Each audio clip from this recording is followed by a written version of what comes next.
अस्सलाम वालेकुम viewers, welcome to S N point. आज की इस वीडियो में हम करेंगे एमफिल फिज़िक्स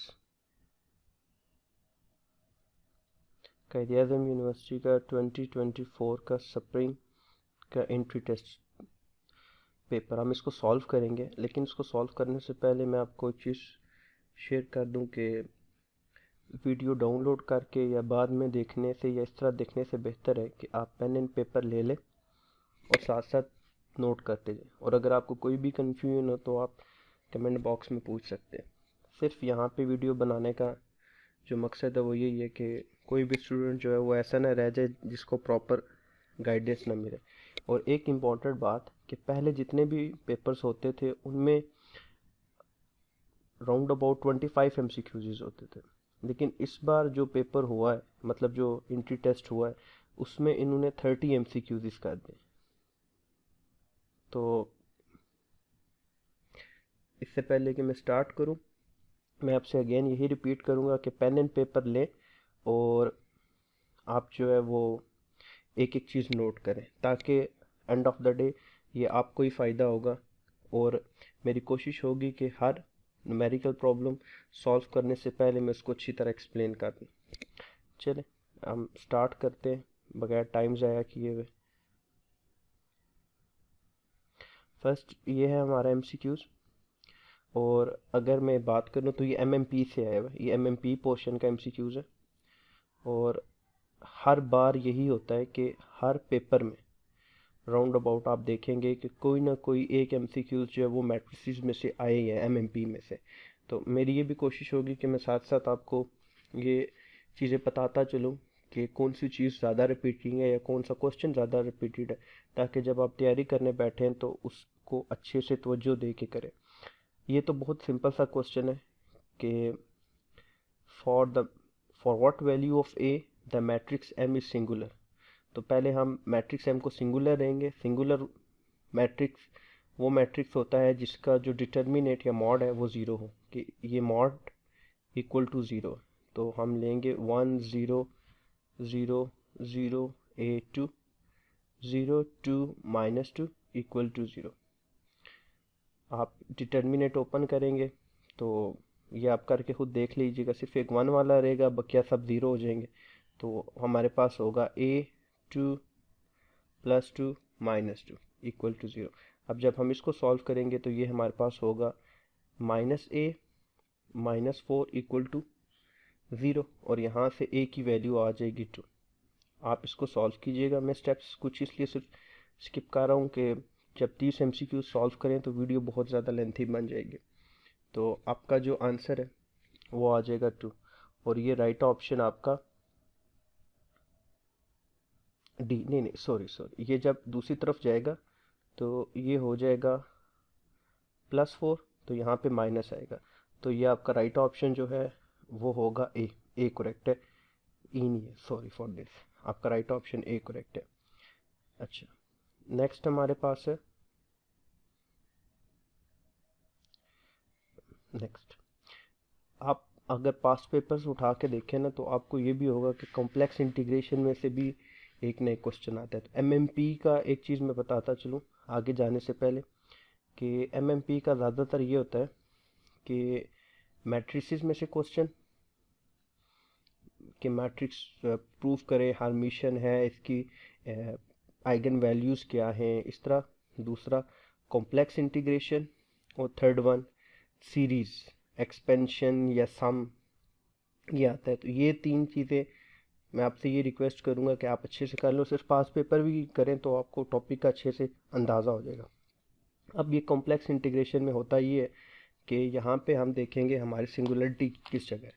तो वो सब कुछ बताने से पहले सिंपली कॉम्प्लेक्स जो हमारे पास इंटीग्रेशन होती है, जब हमारे पास सिंगुलरिटी आ जाए तो उसका फॉर्मूला जो हमारे पास होता है वो होता है एक क्लोज पाथ में f(z) dz, ये इक्वल होता है 2 π i residue of that function.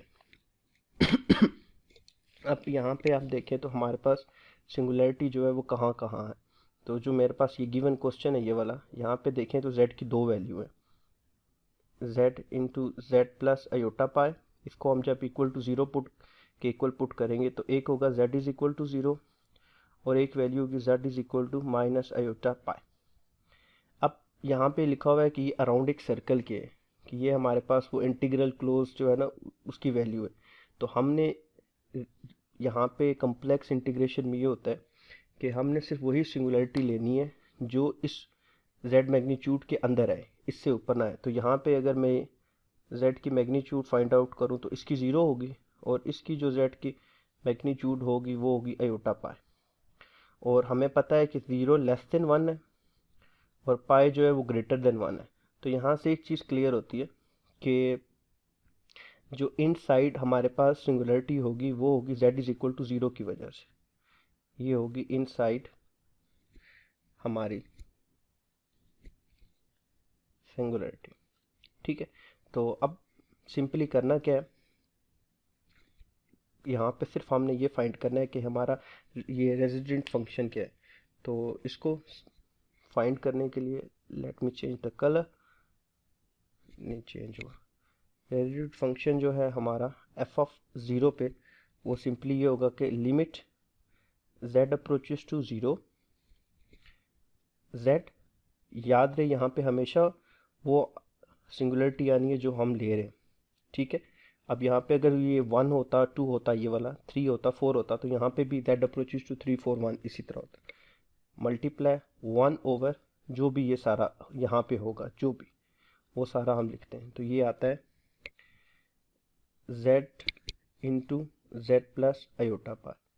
अब इसमें देखें z कैंसिल हो गया और जब आप लिमिट्स यहाँ पे इंसर्ट करेंगे तो यहाँ पे आ जाएगा one over zero plus iota pi, तो हमारे पास आ जाएगा वन ओवर अयोटा पाई।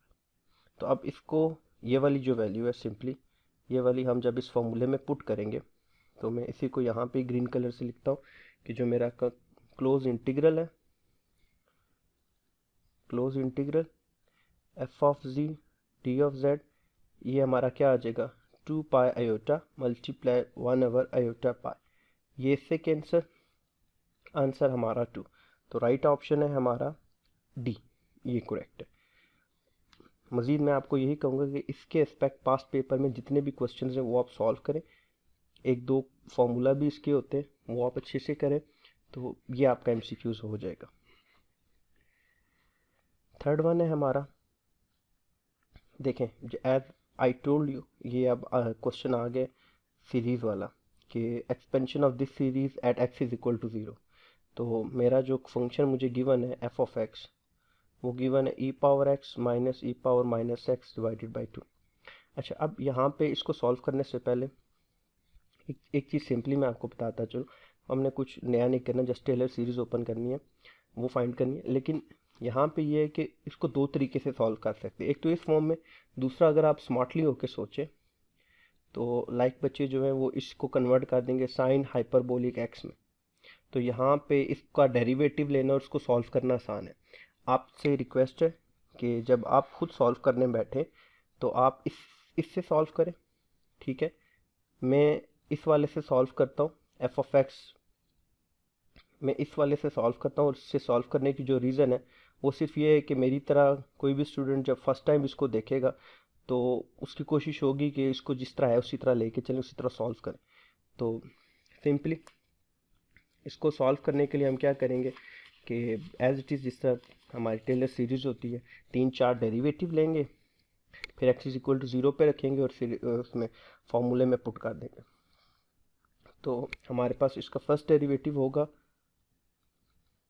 ई पावर एक्स, इसका डेरिवेटिव जो है मैं यहाँ पे अगर लिखूँ derivative of e power minus x वो क्या होगा ई पावर माइनस एक्स एज इट इज़, और इस माइनस एक्स का जो डेरिवेटिव होगा वो माइनस वन होगा जिसकी वजह से माइनस इधर आ जाएगा।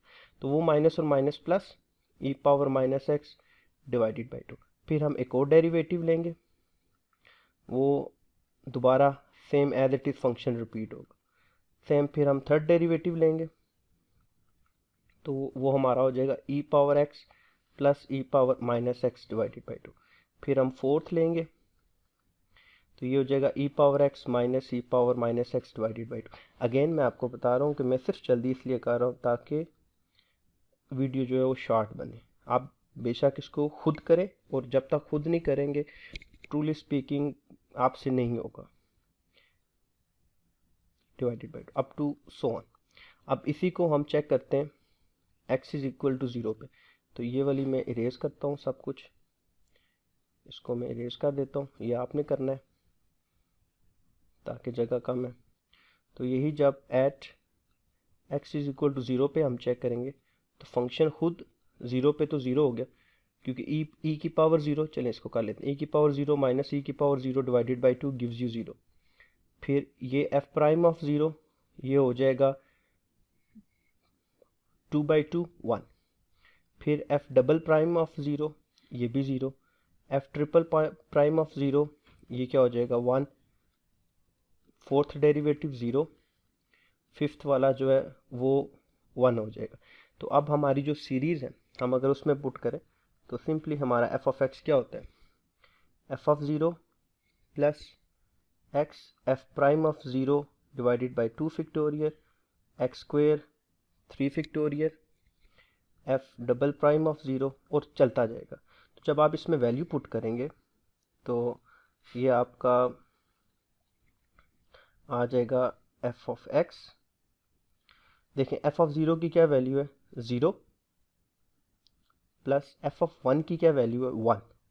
तो वो पुट करेंगे तो x over 2 factorial into 1 plus next 0 है हमारे पास एफ ऑफ डबल प्राइम, और एफ ऑफ ट्रिपल प्राइम जो है वो हमारे पास होगा एक्स क्यूब ओवर 3 फैक्टोरियल, यहाँ पे 1 प्लस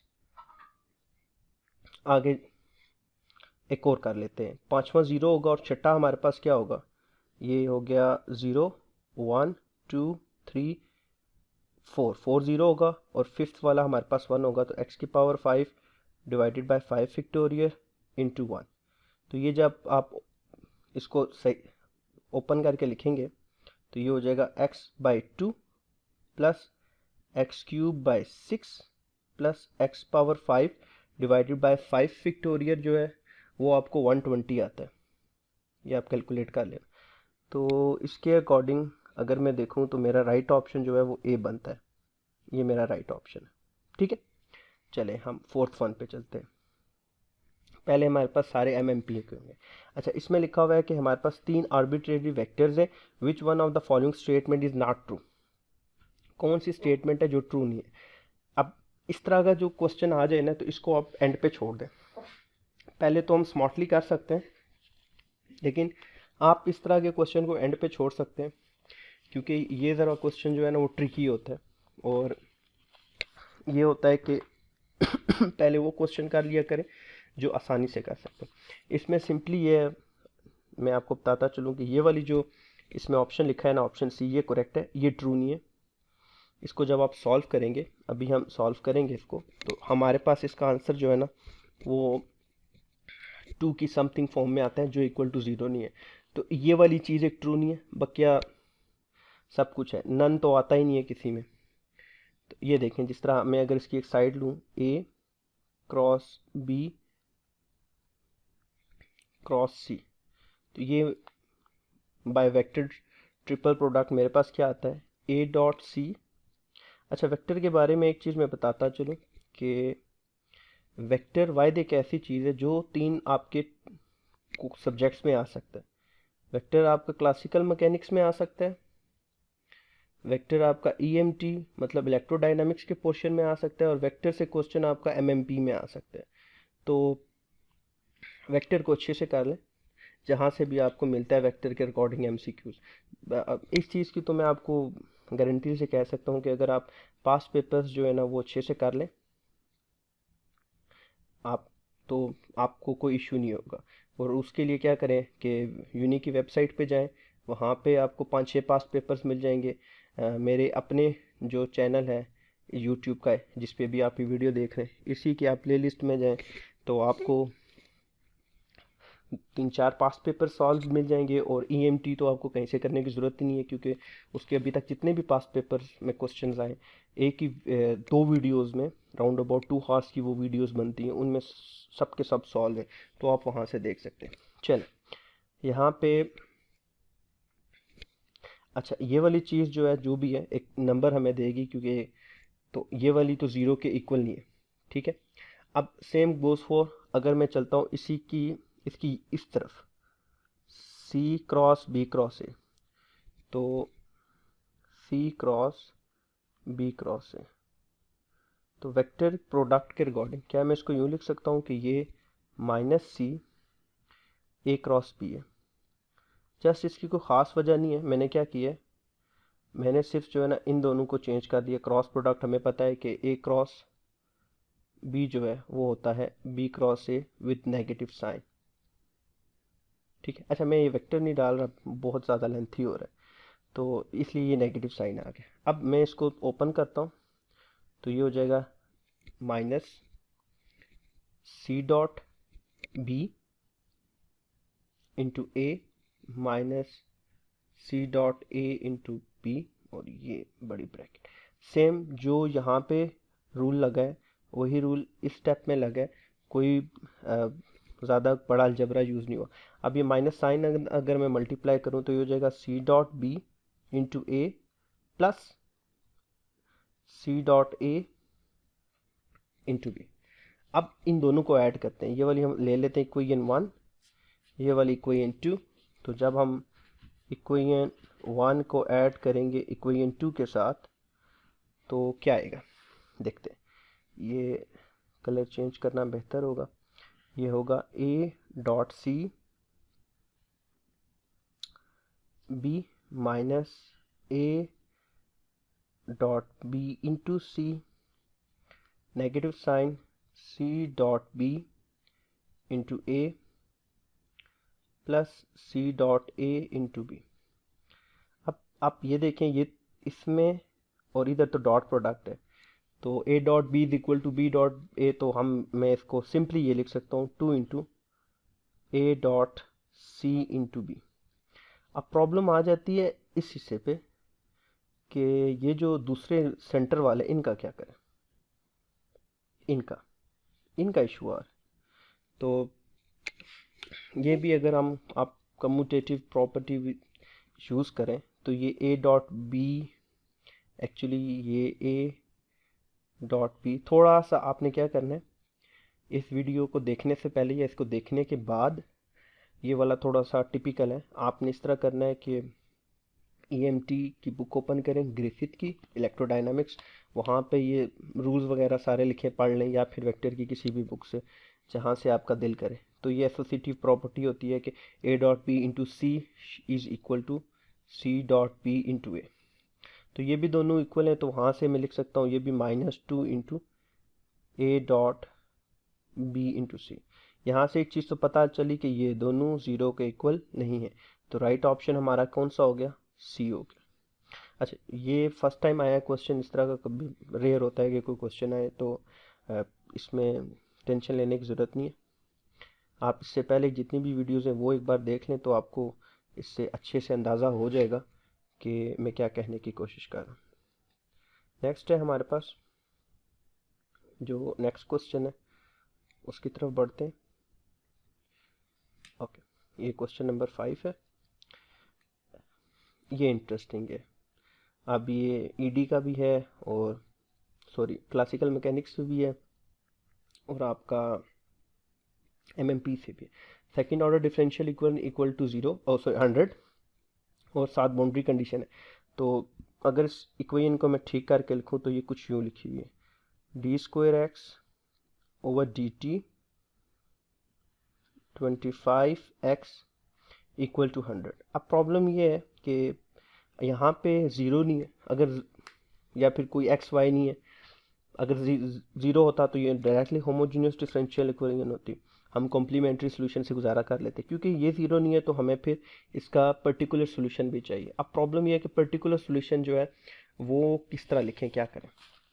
तो पहले तो इसका मैं डायरेक्टली लिख रहा हूँ।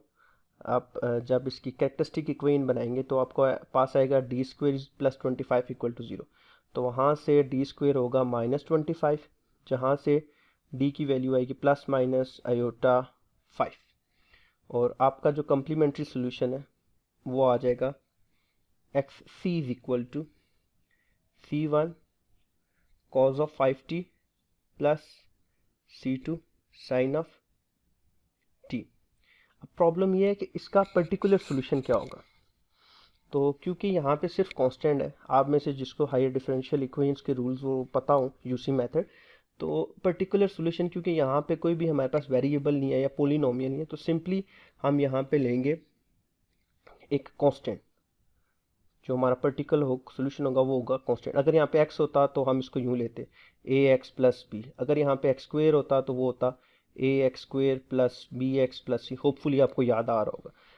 खैर, ये x p equal to a है और मुझे जो है वो ए की वैल्यू चाहिए, तो मुझे फिर इसका दो डेरिवेटिव लेके इस इक्वेशन नंबर 1 में पुट करना पड़ेंगे। तो आप सामने देख सकते हैं कि एक डेरिवेटिव ही लूँगा तो ये ज़ीरो हो जाएगा, तो दूसरा भी फिर यही होगा। तो जब मैं इक्वेशन 1 में पुट करूँगा तो ये होगी 0 प्लस 25a इक्वल टू 100। तो यहाँ से आपकी a की वैल्यू आएगी 25 एक बार, 25 चार बार, तो 4। तो आपका जो सोल्यूशन आ जाएगा x वो होगा C1 cosecant 5t plus C2 sine of 5t plus आपका आ जाएगा 4 क्या है आपका, ये आपका कॉम्प्लीमेंट्री सोल्यूशन है जब आप a की वैल्यू यहाँ पे पुट करेंगे, ये वाला। ठीक है, ये हो गया, ये हो गया, ये हो गया। अब हम यूज़ करते हैं बाउंड्री कंडीशंस जब हमारे पास सोल्यूशन आ गया। अब हम बाउंड्री कंडीशंस यूज़ करेंगे, और बाउंड्री कंडीशंस में देखें, पहली कंडीशन ही हमें दी हुई है कि जब t 0 है तो x 0 है। तो यहाँ पे पुट करते हैं, जब t इज इक्वल टू 0 तो x भी 0। तो यहाँ पे जब पुट करेंगे तो आपके पास सिंपली होगा 0 is equal to C1 cos of 0 C2 sine of 0 plus 4। तो जब आप यहाँ से कैलकुलेट करेंगे तो आपके पास C1 की वैल्यू जो है वो -4 आएगी सिंपली। और ये कैसे आएगी, सिंपली ये 1 हो गया और ये साइन 0 0 होता है, तो ये 4 उस तरफ जाएगा तो -1। अब ये वाली वैल्यू अगर मैं x में पुट करूँ तो मेरा x क्या आएगा, x की वैल्यू होगी -4 cos 5t plus C2 sine of t plus 4। अब हमने एक और डेरिवेटिव लेना है और उसकी देखना है ये, अच्छा यहाँ पे डेरिवेटिव है x डॉट। जब x डॉट लेंगे तो वो आपका होगा -5 4 कॉस का डेरिवेटिव माइनस साइन होता है तो minus minus plus sign 5t, और यहाँ से एक 5 आएगा तो वो इधर मल्टीप्लाई हो जाएगा प्लस C2, ये भी 5 है ना, 5 कॉस ऑफ t प्लस 0। तो अब जब इसको इक्वल टू 0 पुट करेंगे, मैं यहाँ पे ऊपर कर रहा हूँ एक्स नॉट भी इक्वल टू 0 है जब t इज इक्वल टू 0 है।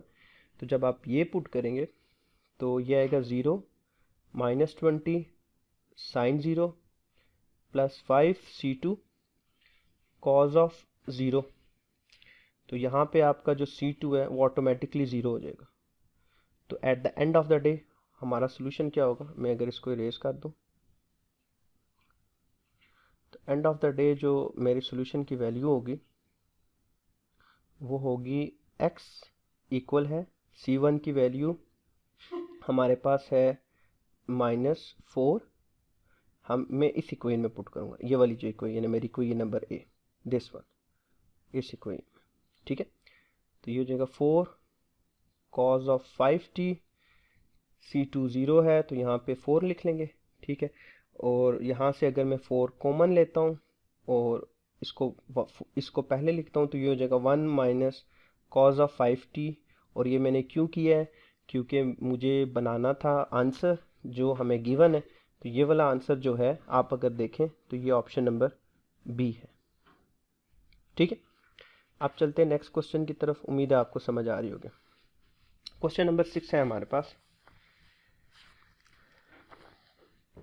ये डेल्टा फंक्शन, और ये मैं आपको बताता चलूँ कि अगर आप पास पेपर्स देखें तो एमएमपी हो या ईडी हो, इलेक्ट्रोडायनामिक्स, डेल्टा फंक्शन से हर सेमेस्टर में एक ना एक क्वेश्चन आता है। तो अब इस तरह के इंटीग्रल को सॉल्व कैसे करें?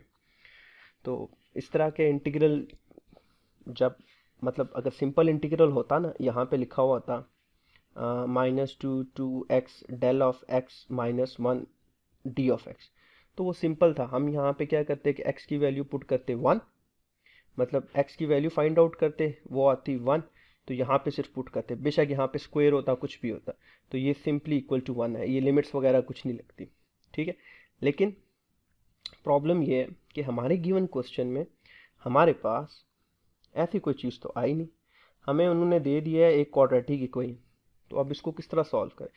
तो सिंपली इसके रूल्स हैं, मैं आपको से ये रिक्वेस्ट करूँगा, हो सके तो शायद मैं इस पर वीडियो भी बनाऊँ, क्योंकि बहुत सारे क्वेश्चन रिपीट हुए हैं। अगर आप प्ले लिस्ट देखें तो उसमें मैंने पार्टीशन फंक्शन पे वीडियोस बनाई हुई हैं, जिसमें तकरीबन 20 से 25 पार्टीशन फंक्शन के रिकॉर्डिंग क्वेश्चन सॉल्व किए हुए, तो इस पर भी इसके बाद हो सकता है मैं वीडियोस बनाऊं, देखते हैं कि आपका रिस्पॉन्स किस तरह का है इस वीडियो पे। अच्छा, अब इस तरह का जब भी क्वेश्चन आ जाए तो आपने ये करना है कि ये एक फार्मूला है, ज़हन में रख लें, -infinity to +infinity g of x delta f of x d of x, this all should be equal to summation gxi over f prime है ये xi की मैग्नीट्यूड। ये सिंपली फॉर्मूला इधर लगना है और कुछ नहीं करना। अब हमने देखना है कि हम इस पहले ना, सबसे पहले हम इसको सॉल्व करेंगे जो हमारे पास ये इक्वेशन है क्वाड्रेटिक, 2x - 3 = 0, ठीक है। अब इसमें अगर हम पेयर बनाएं, मतलब फैक्टराइजेशन और वो सारा काम करें, तो हमारे पास आएगा x - 3 x + 1। एक्चुअली ये वीडियो के लिए क्वेश्चन सॉल्व कर करके आप पता है कि इसके बाद कौन सा स्टेप आना है, क्या करना है, तो इसलिए मैं इनको स्टेप बाय स्टेप नहीं कर रहा। तो यहाँ पे आपका एक आंसर आ जाएगा x = 3 और एक आंसर आ जाएगा x = -1। अब आप ज़रा देखें कि डेल्टा फंक्शन की जो आपके पास लिमिट्स हैं वो -2 से +2 है, और आपके पास x की दो वैल्यूज आ रही हैं, एक 3 और एक -1, तो ये वाली वैल्यू हुई आउटसाइड और ये वाली वैल्यू हमारे पास हो गई इन, तो इसको हम निगलेक्ट करेंगे इसको, और ये हमारे काम की है x = -1। अब x = -1 पे हमने f ऑफ प्राइम कैलकुलेट करना है। अच्छा, f ऑफ प्राइम और g ऑफ प्राइम है क्या, ये तो पहले आपको बताओ ना। तो लेट मी रेज इट, जो आपका f ऑफ प्राइम है, ये मैं हाईलाइट कर रहा हूँ, ये वाला हिस्सा जो है ना, ये आपका जो है वो आपका होगा f, ये वाला हिस्सा जो येलो कलर का है, और जो आपका हिस्सा रेड कलर का है ये आपका होगा g, ठीक है। तो ये आपका g हो गया और ये आपका f हो गया। तो f, अब मैं f ऑफ प्राइम कैलकुलेट करता हूँ, तो f ऑफ प्राइम के लिए क्या होगा, पहले f तो लिखूँ, f of x = x² - 2x - 3, तो f प्राइम ऑफ x क्या हो जाएगा, 2x - 2, और हमने x की कौन सी वैल्यू पे ये फाइंड करना है, -1 पे, तो at x = -1 f prime of -1 जो है वो हमें -4 दे देगा, ठीक है। तो और g क्या है यहाँ पे हमारे पास, वो x है, g की वैल्यू x है जो यहाँ पे गिवन है। अच्छा, तो अब हमारे पास एंड ऑफ द डे जो हमारा इंटीग्रल है, मैं अगर इसको लिखूँ तो लिखूँगा किस तरह, -2 to 2 x delta function x², यहाँ पे माइनस आता है, x² - 2x - 3 d of x = एक x, देखें क्योंकि समीशन यहाँ पे करने की ज़रूरत नहीं है, हमारे पास x की a की वैल्यू है ये, तो ये g ऑफ x आ गया, डिवाइड हमारे पास जो f प्राइम था, वैसे f प्राइम की वैल्यू है 2x - 2, लेकिन क्योंकि हमने इसकी ऑलरेडी वैल्यू कैलकुलेट की हुई है, तो बेहतर है कि इसको लिखने के बजाय मैं वो लिख दूँ, क्योंकि हमने डेल्टा फंक्शन भी तो वो लगाना है समीशन करके। तो यहाँ पे डायरेक्ट आ जाएगा g ऑफ x आपका क्या है, -1, क्योंकि x की वैल्यू ये है ना, ये आपका g ऑफ x बन जाएगा। अगर यहाँ पे x² होता फॉर एग्जांपल, तो ये हम -1 का स्क्वायर ले लेते, तो जो 1 बन जाता तो 1 लिख देते, ठीक है। और ये सारा क्या हो जाएगा, ये वाला, ये आ जाएगा मैग्नीट्यूड ऑफ -4, जो ये आप कैलकुलेट कर चुके। तो ये आंसर आ जाएगा -1/+4, क्योंकि मैग्नीट्यूड है। तो यहाँ से ऑप्शन कौन सा बनता है आपका? ऑप्शन नंबर बी करेक्ट है। उम्मीद है आपको अच्छे से समझ आ रही है। नेक्स्ट क्वेश्चन हमारे पास क्वेश्चन नंबर 7 है। क्वांटम मैकेनिक्स में से एक चीज़ मैं आपको बताता चलूँ कि कुछ चीज़ें हैं जो आप अच्छे से प्रिपेयर कर लें, जिस तरह प्रॉपर्टीज़ हर्मिशन ऑपरेटर्स की, इसके बाद एक वेव फंक्शन जो है उसकी नॉर्मलाइजेशन, एक आइडेंटिटी ऑपरेटर की कैरेक्टरिस्टिक्स क्या होती हैं। जिस तरह बहुत बार ये रिपीट हुआ है कि एक आइडेंटिटी ऑपरेटर जो है उसकी ये वाली कंडीशन होती है U dagger is equal to 1। इसका मतलब होता है कि डैगर एक्चुअली आइडेंटिटी ऑपरेटर का और कुछ नहीं, वो एक इन्वर्स है उस यू का। अच्छा, क्वेश्चन नंबर 7 हमें कहता है कि विच वन, कहाँ पे गया है, ये इधर है। Which one of the following statement about the Hamiltonian Hermitian operator is not correct. कौन सी जो वो है वो करेक्ट नहीं है। तो पहला कहता है the eigen value of Hermitian operator form a complete basis, बिल्कुल करेक्ट है। मोमेंटम ऑपरेटर है, पोजीशन ऑपरेटर है, एनर्जी ऑपरेटर है, बिल्कुल वो उनकी बेसिस में होता है, ये वाली बात ठीक है। तो ये हमारा ऑप्शन नहीं है। The eigen values of Hermitian operator are real, बिल्कुल ये उसकी करेक्टरिस्टिक है, आप चेक कर सकते हैं बिल्कुल। तो इसका मतलब ये भी बात। All the operators which represents observable are Hermitian, ये भी दुरुस्त है।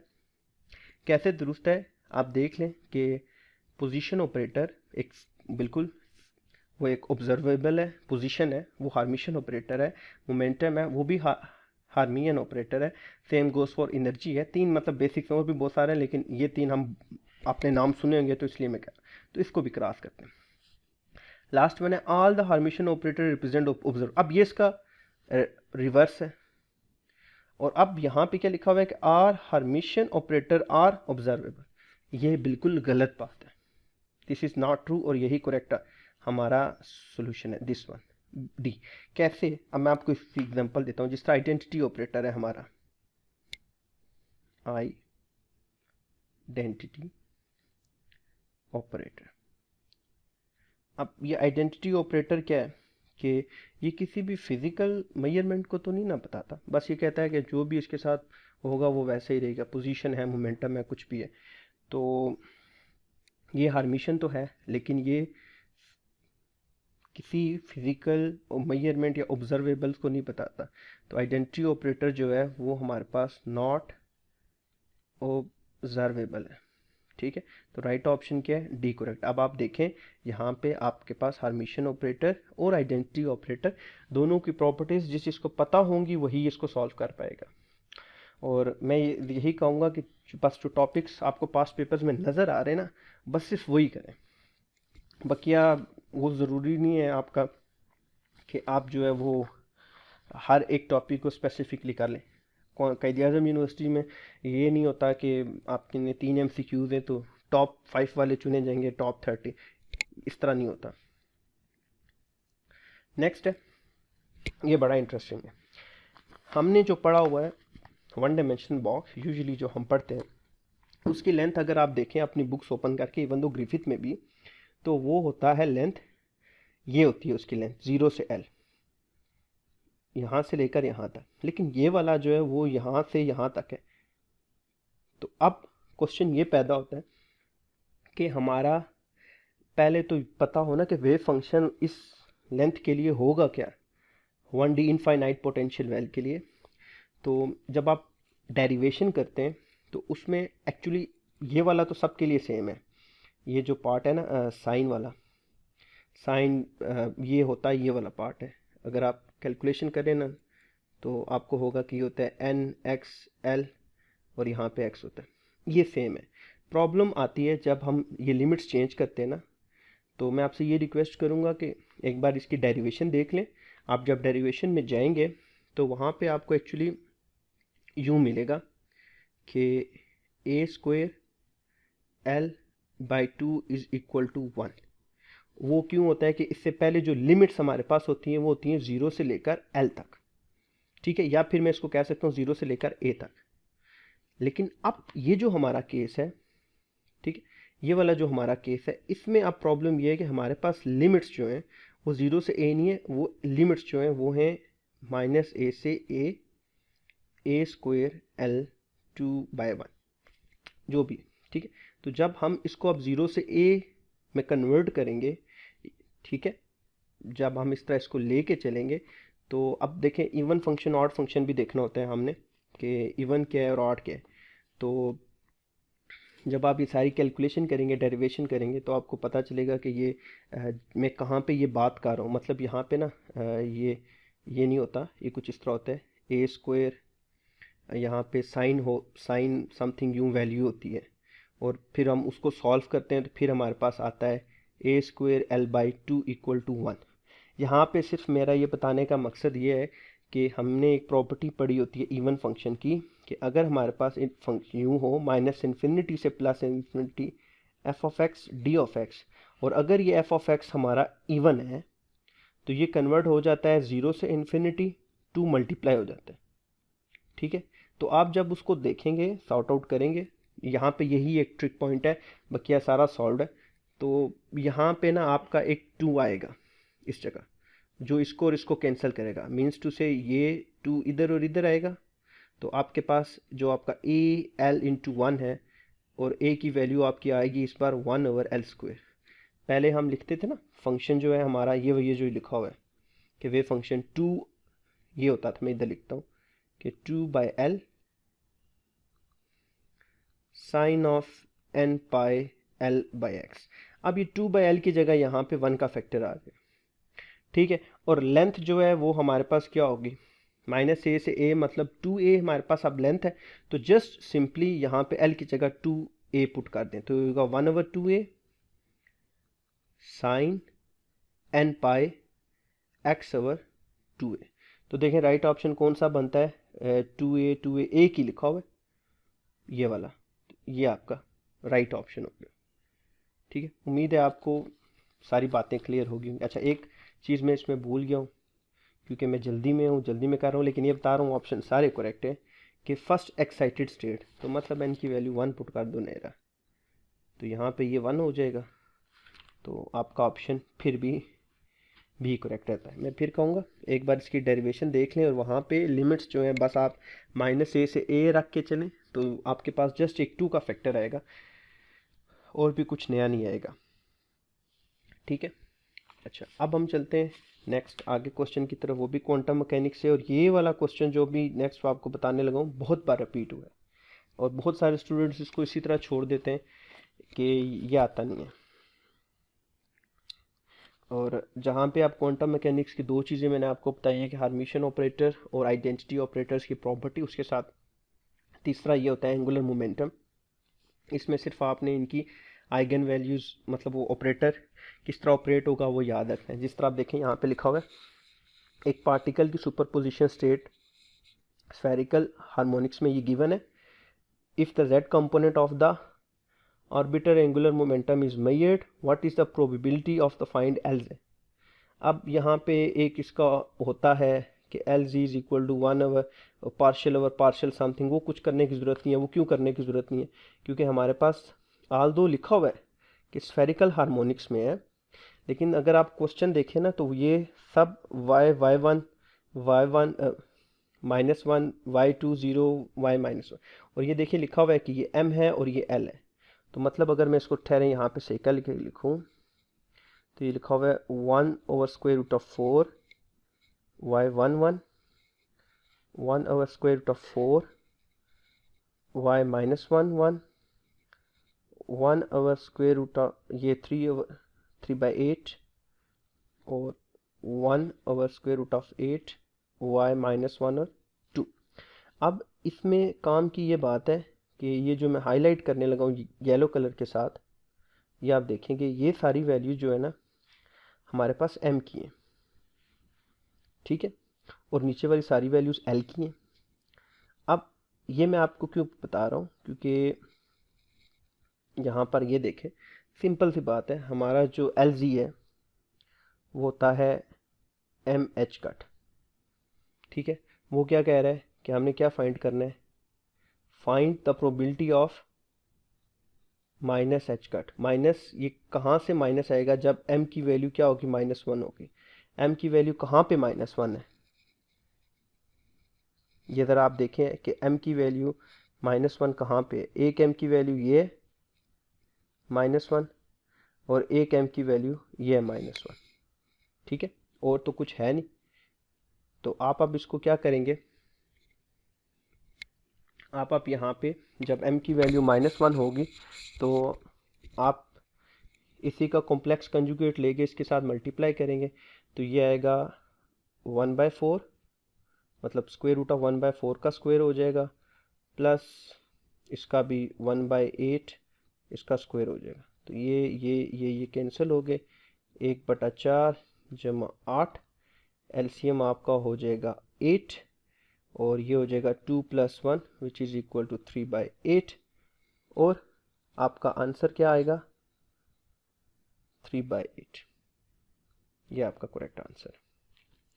चले नेक्स्ट, हमारे पास ये थोड़ा सा याद रखने वाला है कि गिवन हमारे पास ये है, एक मिनिमम इसमें अनसर्टेनिटी रिलेशन एक ऑपरेटर ए और बी के लिए किस तरह लिखी जाती है। तो ये हमने अनसर्टेनिटी प्रिंसिपल से पढ़ा हुआ है कि del A square del B square greater than equal to होता है commutation relation of A B over 2 iota whole square, ठीक है। अब हमें देखें, अब तो हमें सिर्फ ये चीज़ चाहिए, ये बनाना है हमने, ये वाला ये चीज़ बनानी है, और हमारे पास क्या है, आयोटा एच का डिवाइडेड बाई 2। तो मैं पहले जो गिवन क्वेश्चन है वो लिखता हूँ। मेरे पास जो गिवन है वो है A B iota H cut over 2, ठीक है। मुझे चाहिए यहाँ पे नीचे चाहिए आयोटा, तो ये सिंपली मैं यहाँ पे भी आयोटा लिखूंगा, यहाँ पे भी लिखूंगा, ये और ये कैंसिल हो जाएंगे। मुझे चाहिए 2, यहाँ पे भी 2 और ये भी 2, तो ये वाली सारी चीज़ मेरी क्या बन गई, ये सारा मेरा बन गया, इसके इक्वल करूँ तो del A square del B square greater than or equal to, ये हो जाएगा एच कट ओवर 4, ठीक है, और साथ यहाँ पे आ जाएगा होल स्क्वायर। जस्ट कुछ नहीं करना, सिर्फ ये वाली वैल्यू जो यहाँ से आई है मेरी उठा के मैं इधर पुट कर दूंगा, 4 आ जाएगा taking square root on both side, तो ये हो जाएगा del A del B equal करें या greater than or equal to H cut by 4। तो ये एच कट बाय 4 वाला जो ऑप्शन है आपका डी ऑप्शन, ये करेक्ट है, ठीक है। करना मैं अगेन बता रहा हूँ, कुछ नहीं है, जस्ट ये वैल्यू चेंज करके हर बार देते होते हैं, आपने इसमें पुट करनी है और आपका आंसर आ जाएगा। नेक्स्ट है हमारे पास 11, what is the orbital degeneracy excluding the spin, ठीक है, ऑफ डिजेनरेसी कितनी है excluding the spin off the 3D orbitals of the atoms. तो यहाँ पे आप देखें n की वैल्यू हमारे पास क्या है, कितनी n की वैल्यूज़ है, और उसके हिसाब से हमने देखना है। तो सिंपल है, n की वैल्यू हमारे पास 3 है, जिसकी वजह से l की वैल्यू हमारे पास 2 होगी, 0 1 2 0 1 2, और डिजेनरेसी जो है ऑर्बिटल की वो एक्चुअली होती है वैल्यू ऑफ क्वांटम नंबर, ठीक है, मैग्नेटिक क्वांटम। इसने कहा है स्पिन एक्सक्लूड करो, लेकिन m की वैल्यू क्या है, m की वैल्यू जितनी होगी उतनी डिजेनरेसी होगी। आगे मैं ज़्यादा उसको कंसेप्ट को एक्सप्लेन करने नहीं जा रहा कि किस तरह ऑर्बिटल्स बनेंगे क्या होगा, लेकिन बस सिंपली l की वैल्यू जब 2 हो तो m की वैल्यू क्या होगी, +-1 +-2 और साथ 0, तो मतलब ये कितनी वैल्यूज़ बनती हैं, -2 -1 0 1 और 2, तो ये वैल्यूज़ हमें बनती हैं 5। तो 5 फोल्ड जो है ना वो आपके पास होंगे, सॉरी किधर गया 5 वाला, ये ऑप्शन ई करेक्ट है, 5 फोल्ड्स। नेक्स्ट 12, बहुत इंटरेस्टिंग, ग्रिफिथ की बुक का आपने एक प्रूफ देखा होगा। चलिए पहले क्वेश्चन पढ़ते हैं। What is the average kinetic energy of 1D harmonic oscillator in nth eigen state, और ओमेगा की वैल्यू ये है। अब हर बंदा ये सोच रहा होगा यार हार्मोनिक ऑसिलेटर है, और हार्मोनिक ऑसिलेटर की जो एनर्जी होती है वो हम अच्छे से जानते हैं, एच कट ओमेगा n+1/2 है। लेकिन एक चीज़ आप भूल जाते हैं कि देखिए उसने कहा है कि nth आइगन स्टेट, तो जो आइगन स्टेट में एनर्जी होती है ना, ये हमेशा याद रखें। आपने ग्रिफिथ की बुक में ये प्रूफ भी है, एग्जाम्पल है मेरे ख्याल से, वहाँ पे ये प्रूफ भी है कि जो एक्सपेक्टेशन वैल्यू होती है p²/2m, ये बराबर होती है काइनेटिक की पोटेंशियल के इक्वल, ये पोटेंशियल होती है। ठीक है, अब ये ऑपरेटर इसमें ये ऑपरेटर, अब इस हिसाब से देखें थोड़ा सा, तो हमारी जो टोटल एनर्जी होती है वो होती है kinetic energy plus potential energy, और टोटल एनर्जी हमें गिवन है ऑलरेडी, हमें पता है वो होती है एच कट ओमेगा n+1/2, और इस रिलेशन से हमें ये पता चलता है कि काइनेटिक एनर्जी बराबर है पोटेंशियल एनर्जी के। तो यहाँ पे क्या हो जाएगा, काइनेटिक एनर्जी प्लस ये भी इसी के बराबर काइनेटिक एनर्जी, तो यहाँ पे हमें आ जाएगा कि 2 काइनेटिक एनर्जी। तो इसका मतलब ये कि ये 2 इधर मल्टीप्लाई हो रहा है, दूसरी तरफ जाके डिवाइड होगा, तो काइनेटिक एनर्जी और कुछ नहीं, हाफ ऑफ टोटल एनर्जी है n+1/2। ठीक है, दूसरी तरह एक और तरह एक्सप्लेन कर देता हूँ, शायद आपको ये ना समझ आए। देखिए काइनेटिक एनर्जी बराबर है पोटेंशियल एनर्जी की, तो इसका मतलब क्लियर है कि काइनेटिक एनर्जी जो है हाफ ऑफ होगी टोटल एनर्जी का, और पोटेंशियल एनर्जी भी हाफ ऑफ होगी टोटल एनर्जी का। तो यहाँ पे वो काइनेटिक की जगह अगर पोटेंशियल का वर्ड भी यूज़ कर दें तो आपने सेम आंसर लिखना है कि टोटल ई एन क्या है, एच कट ओमेगा n+1/2। तो ऑप्शन जो हमारा करेक्ट बनता है वो होता है c, half h cut omega n+2। ठीक है, नेक्स्ट है हमारा ये, चलें कर लेते हैं। एक्चुअली ये पार्टीशन फंक्शन है स्टैट्स का, कोई ज़्यादा इसमें अलजबरा यूज़ नहीं करना। हमें ये जो फ्री एनर्जी लिखी होती है उसका फॉर्मूला होता है F = -KT log(z). z जो है ये हमारा होता है पार्टीशन फंक्शन। जो आप में से रेगुलर स्टूडेंट्स होंगे उनको तो अच्छे से पता होगा, रॉजर बाउले चैप्टर नंबर 4 है मेरे ख्याल से, या 5, उसमें आप ये पढ़ेंगे। अब पार्टीशन फंक्शन मालूम किस तरह करते हैं, सिंपली पार्टीशन फंक्शन होता है z summation i gi e की पावर -बीटा ei। अच्छा, बीटा क्या होता है, ये फॉर्मूला याद रख लें, या फिर पार्टीशन फंक्शन की वीडियो देख लें, वो ज़्यादा बेहतर है, उसमें बहुत अच्छे से सारी चीज़ें एक्सप्लेन है। बीटा होता है kbt, gi क्या है, डीजनरेसी, कि एक एनर्जी कितनी स्टेट्स में है, ओ सॉरी हाँ, कि कितने पार्टिकल सेम एनर्जी में, और ये कुछ। तो अब यहाँ पे जब डीजनरेसी देखें, यहाँ पे क्वेश्चन लिखा हुआ है कि एक एनर्जी ई है, एक एनर्जी 2e गिवन है, लेकिन डीजनरेसी नहीं है। तो जब भी डीजनरेसी ना गिवन हो, अंडरस्टूड होता है कि we are going to to it 1। तो यहाँ पे देखें दो एनर्जीज है, एक E1 है मेरी E, और दूसरी E2 है मेरी 2e।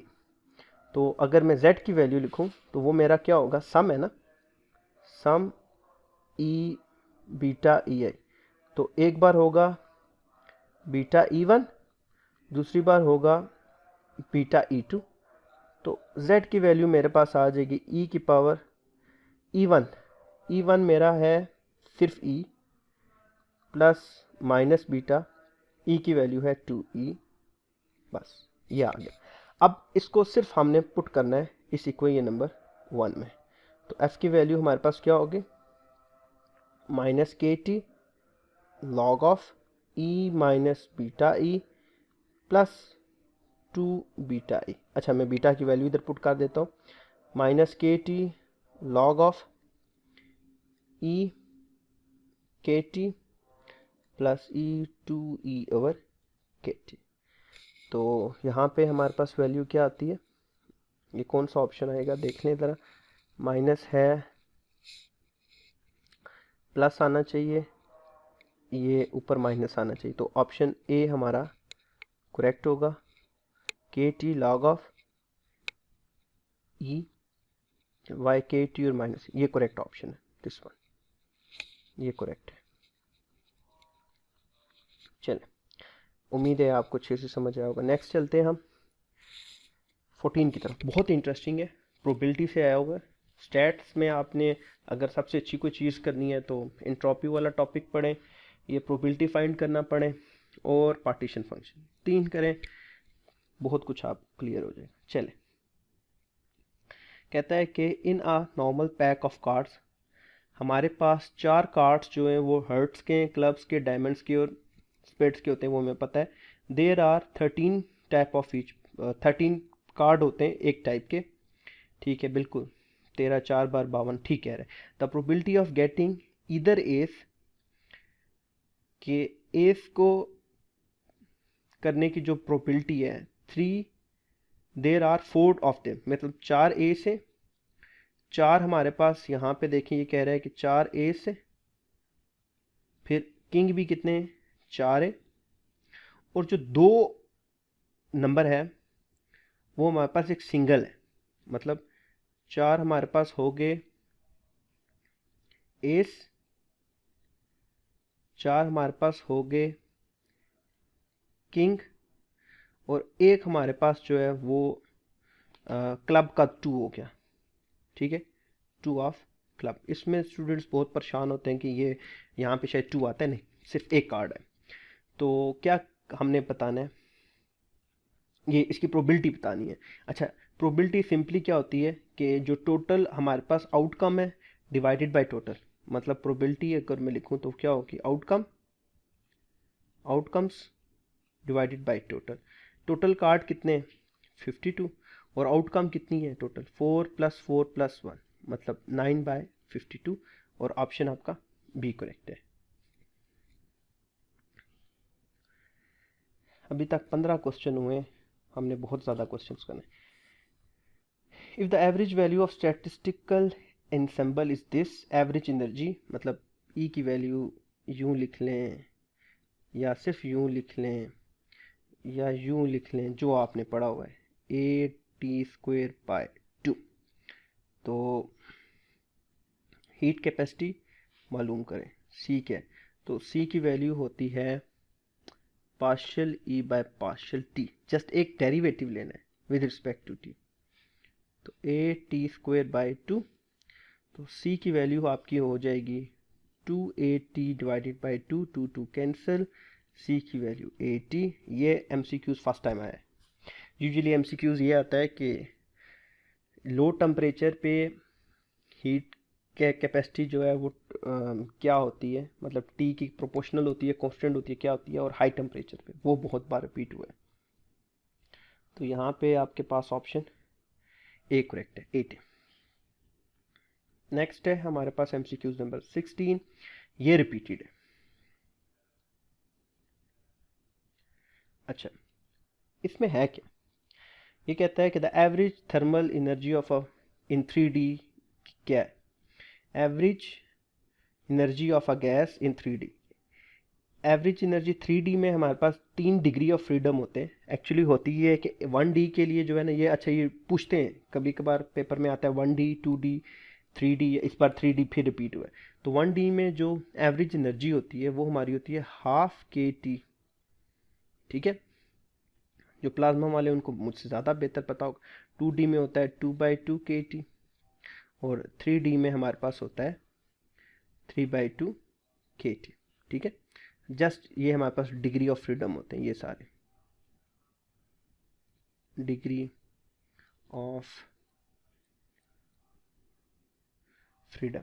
तो राइट ऑप्शन हमारा C करेक्ट है। नेक्स्ट हमारे पास क्वेश्चन नंबर 7 देख लें, वही पार्टीशन फंक्शन लिखना है हमने, और थोड़ा सा चेंज होके कि the energy of a particle placed in a magnetic field, ये देखें E हमें गिवन है, where G is the coupling constant, mu ये है the partition function of spin half. अच्छा, ये जो स्पिन हाफ लिखा है तो मतलब G की वैल्यू हमने +1/2 और -1/2 लिखनी है, is a constant along the Z axis.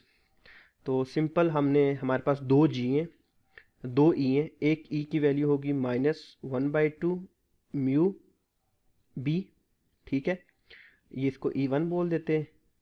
E2 जो है वो हमारे पास वो भी होगा 1/2 म्यू बी माइनस। अच्छा, अब एक स्पिन अप के लिए +1/2 होता है और स्पिन डाउन के लिए -1/2 होता है। तो हम पहले रख लेते हैं कि अप है फिर डाउन है। तो अप के लिए सॉरी पहले डाउन है, तो उसके लिए यहाँ पे प्लस हो रख लेते हैं और ये माइनस, मतलब जी की वैल्यू -1/2 जो हमारे पास होगी ये डाउन के लिए होगी, सॉरी ये अप के लिए। ठहरे ठहरे, माई मिस्टेक, मैं आपको इस तरह बताता हूँ। ठहरे, पहले हम अप ही लेते हैं क्योंकि स्पिन अप आता है। ये माइनस एज इट इज़, यहाँ पे ना ये यूं कर लेते हैं, ये माइनस है, तो ये E2 हमारा जो होगा वो होगा 1/2 म्यू बी। अब पार्टीशन फंक्शन आपको लिखना बताया हुआ है, ठीक है। किस तरह लिखेंगे? सिंपली z एक होगा e की power minus beta E1 plus एक होगा e की पावर बीटा E2। अब e बीटा की वैल्यू हमें पता है, बीटा होता है 1/k/bt, तो ये हो जाएगा E1 माइनस E1/k/bt या kt प्लस, अच्छा kbt और kt में फ़र्क नहीं है, बीटा ये b जो है बोल्ट्जमैन को बताता है, -E2/kt। अब E1 E2 की वैल्यू पुट करें तो ये हो जाएगा E1 की वैल्यू क्या है? माइनस है, तो -1/2 mu b/kt plus -1/2 mu b/kt। तो यहाँ पे ये माइनस माइनस प्लस हो गया, तो end of the day we get the answer E plus mu β/2kt plus e की पावर माइनस म्यू β/2kt। तो राइट ऑप्शन हमारा प्लस वाला है, ये क्लिक। अच्छा, अब मज़े की बात ये कि आप ना E1 को बेशक रख लें स्पिन डाउन, E2 को स्पिन अप रख लें, क्योंकि बीच में प्लस साइन है ना, तो एक आगे पीछे होने से कोई फ़र्क नहीं पड़ता। एंड ऑफ द डे आपको सेम आंसर आपका आएगा। आप ये चेक करके देख लें, मैंने E1 को रखा हुआ है ना स्पिन अप, ठीक है। स्पिन अप की वजह से ये जी की वैल्यू जो है वो 1/2 आ गई, ठीक है। और सॉरी जी यहाँ पे आता है, जी की वैल्यू नहीं है, ये स्पिन अप और स्पिन डाउन की वैल्यू यहाँ पे, मतलब ई जो है ना वो साथ ही इनके स्पिन भी आएगी, तो इसलिए ये 1/2 लिखा हुआ है, ठीक है। जी यहाँ पे साथ आएगा। सॉरी, आप में से जो भी देख रहे होंगे, मैं एक्चुअली जल्दी में कर रहा हूँ, लेकिन फिर मैं ये बता रहा हूँ कि आंसर सेम है, बस ये कोई ना कोई चीज़ मिस हो रही है अभी, क्योंकि रात का टाइम है 2 बजे का, तो इसलिए। चलें, तो ये आपका करेक्ट आंसर है। ये इसके साथ स्पिन आती है। ये आपका एक न्यूमेरिकल प्रॉब्लम भी आई थिंक रॉजर बाउले में या फिर ब्लेंडर में, आप वहाँ से भी इसको देख सकते हैं, ठीक है। जी की वैल्यू नहीं है ये। तो एक यहाँ पे ये एक्चुअली वैल्यू यूँ होती है, E = S G mu B. तो जो S है मैंने पहले यहाँ पे +1/2 ली हुई है, आप बेशक माइनस ले लो, यहाँ पे आप बेशक प्लस ले लो, end of the day you get the same answer 18। ये तो बच्चों वाला क्वेश्चन है कि हमारे पास 1 मोल ऑफ गैस है, तो n की वैल्यू 1 है, एक्सपेंड हो रही है V से 3V तक, ठीक है। वर्क डन मालूम करें, तो वर्क डन हमें सिंपली पता है, वो होता है W = integral of P × dV, और कहाँ से कहाँ तक है? V से 3V तक। अब ज़्यादातर स्टूडेंट्स क्या करते हैं यहाँ पे कि ये P V कर के, तो कहते हैं कि जी ये P 3V - V 2PV, लेकिन ये गलत है। इस तरह ये सॉल्व कभी भी नहीं होता। क्यों नहीं होता? क्योंकि देखें, n की वैल्यू उसने 1 मोल ऑफ गैस दिया हुआ है, हमें पता है कि ये इक्वेशन होती है PV = nRT। इस P की वैल्यू में जब n की वैल्यू 1 होगी तो हमारे पास V तो होगा ना, जो हम यहाँ पे जब रखेंगे तो इस इक्वेशन का रुख ही बदल जाएगा। ये होगा RT dV/V, तो ये हो जाएगा RT natural log of V 3v और v, तो ये हो जाएगा RT जब natural log of 3v minus natural log of v, तो w जो है वो आपका हो जाएगा RT natural log of 3v by v, v cancel, तो ये आपका आएगा w is equal to RT natural log of 3। तो देखिए कौन सा ऑप्शन है, RT natural log of 3v, RT natural log of 3, ये आपका राइट ऑप्शन ई करेक्ट है। ठीक है, NRT वगैरह ये सब कुछ ये सारे रॉन्ग है। चले नेक्स्ट हम चलते हैं, अब हम आ जाते हैं ED की तरफ। ये बहुत इंटरेस्टिंग क्वेश्चन है ये। अच्छा, इस तरह का होता ही है कि पहले इस तरह का कोई क्वेश्चन तो नहीं आया हुआ, लेकिन मैं आपको यही कहूँगा कि जब आप इलेक्ट्रोडायनामिक्स का पोर्शन करने बैठें तो आप लोग और कुछ करें ना करें, जो गाजीज लॉ, एम्पेरिकल लॉ, ठीक है, गाजियन सरफेस, लीनियर चार्ज डेंसिटी, और उसके कॉन्सेप्ट को अच्छे से समझ। अब जिस तरह ये वाला क्वेश्चन है, इसमें कह रहा है कि a small segment of wire contains 1 coulomb of charge, the segment shrunk into 1/3 of its original length, कि पहले हमारे पास ये लेंथ थी, इनिशियल लेंथ, इसको चलें ये बोल देते L। अब ये L1 है, इसके बाद ये हुआ कि ये श्रिंक हो गई और ये हमारे पास तकरीबन बन गई, कुछ यूं कर लेते हैं समझने के लिए कि ये हमारे पास L2 है, ये 1/3 ऑफ L1 बन गई। ठीक है, तो आप रेशो मालूम करो लेमडा एफ ओवर लेमडा, हमने lambda F over lambda I मालूम करना है, ये मालूम करना है हमने। और लेमडा क्या है, ये चार्ज डेंसिटी, ये लीनियर चार्ज डेंसिटी। अब 1 कूलम चार्ज है एक तार पे, ये ज़रा देखें कि L1 है या L2 है, चार्ज 1 कूलम है दोनों पे। ठीक है, साइज़ कम ज़्यादा हुआ है। मैं फिर रिपीट कर रहा हूँ कि हमारे पास इस पे भी 1 कूलम चार्ज जो है ना, वो इस पे भी है Q की वैल्यू, और सेम Q की वैल्यू इस पे भी है। तो यहाँ पे अब कोई मुश्किल चीज़ नहीं करनी, हमें पता है कि जो लीनियर चार्ज डेंसिटी होती है लेमडा, वो होता है चार्ज पर यूनिट लेंथ। ठीक है, तो जो हमारे पास इनिशियल है वो क्या, कूलम चार्ज की वैल्यू, वो Q की वैल्यू है हमारे पास 1 कूलम, जिसको सिर्फ हम 1 लिख देते हैं, और लेंथ जो हमारे पास है वो मैंने L1 ली हुई है, और जो फाइनल मेरे पास डेंसिटी होगी वो क्या होगी, उसमें भी चार्ज जो है वो 1 ही कूलम होगा, लेकिन अब लेंथ 12 हो जाएगी। तो मैं अब अगर रेशो फाइंड करूं तो ये होगा lambda F over lambda I, ये लेमडा क्यों नहीं लिखने हो रहा, lambda F over lambda I, ये बराबर है लेमडा एफ की क्या वैल्यू है 1 ओवर L2, इसकी वैल्यू है 1 ओवर L1। तो अगर ठीक करके लिखो तो ये होगा L1 over L2, L1 L2 की क्या वैल्यू, ये देखें 1/3 L1, तो ये होगा 1/3 L1, ये इसके साथ कैंसिल, ये डिनोमिनेटर का डिनोमिनेटर है इसलिए ऊपर चली जाएगी, और हमारे पास यहाँ पे वैल्यू आएगी 3। तो एंड ऑफ द डे अगर आप देखें तो आपका lambda F over lambda I जो है वो इक्वल आया है 3 के। तो राइट ऑप्शन हमारा आता है B 3। नेक्स्ट है हमारे पास 20, again the basic and interesting. ये कहता है कि एक पैरेलल प्लेट कैपेसिटर की कैपेसिटेंस C0 है, इसका एरिया A है और सेपरेशन D है। When it is connected to a battery of voltage V0, उसके पास चार्ज Q0 आ जाता है इसकी प्लेट्स पे, और जब वो डिस्कनेक्ट होता है बैटरी के साथ तो प्लेट्स आर पुल्ड अपार्ट, और हम प्लेट्स को इस फासले पे ले आते हैं 2D पे विदाउट डिस्चार्जिंग देम, कि अभी प्लेट्स डिस्चार्ज नहीं हुई हैं और हम उनको दूर ले आए।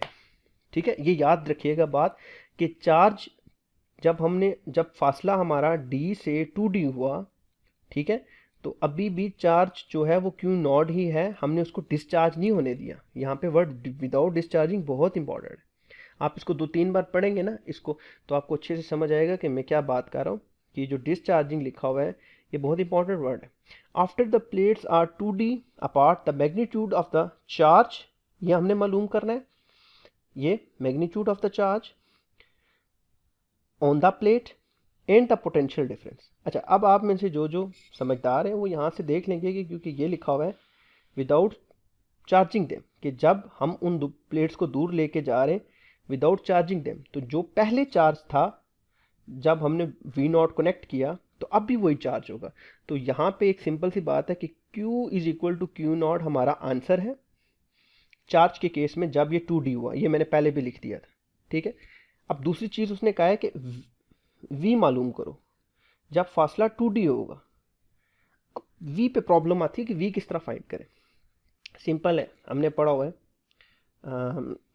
Q is equal to CV। अब जब चार्ज हमारे पास Q नॉट है और C नॉट जो कैपेसिटेंस है, वैसे कैपेसिटेंस का फॉर्मूला जो होता है वो होता है A epsilon not over D, ठीक है। अब मैं यहाँ पे C लिख रहा हूँ, C क्यों है मैं उसकी रीज़न बताता हूँ। और हमारे पास V नॉट पोटेंशियल है, Q नॉट ये है। अच्छा, V जो है वो होता है Q नॉट, इसकी वैल्यू आएगी C। अब C की वैल्यू क्या है, C की वैल्यू हमारे पास ये वाली नहीं होगी, C हमारे पास अब क्या होगा A epsilon not over 2D, क्योंकि हमने तब मालूम करना है जब D की वैल्यू 2D होगी।